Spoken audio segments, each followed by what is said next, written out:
প্রসূতি মায়েদের প্রসবের পর মানসিক নানান বিবর্তন ও সমস্যা সংক্রান্ত নানান বিষয় নিয়ে এদিন এই সচেতনতামূলক শিবির অনুষ্ঠিত হল পুরাতন মালদার মৌলপুর গ্রামীণ হাসপাতালে।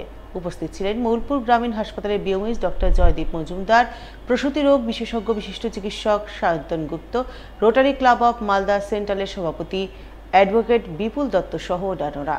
তারা সকলে মিলে প্রথমে মৌলপুর গ্রামীণ হাসপাতালে প্রসূতি বিভাগে চিকিৎসাধীন রোগী ও রোগীর পরিবারবর্গকে নিয়ে সচেতনতামূলক আলোচনা করেন।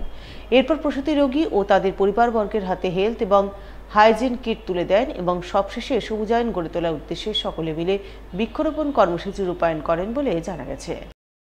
মায়েদের এবং শিশুদের স্বাস্থ্য নিয়ে আমাদের একটা সেমিনার ছিল, যেখানে আমরা মূলত চিকিৎসকদের দিয়ে যারা ভবিষ্যতে মা হচ্ছেন, বর্তমানে মা আছেন বা বাড়িতে যাদের প্রসূতি মহিলা আছে, তাদের মানসিক এবং শারীরিক শরীরের যে শক্তি এবং উন্নতির জন্য কী কী করা দরকার সেই বিষয়ে একটা সেমিনারের আয়োজন করেছিলাম।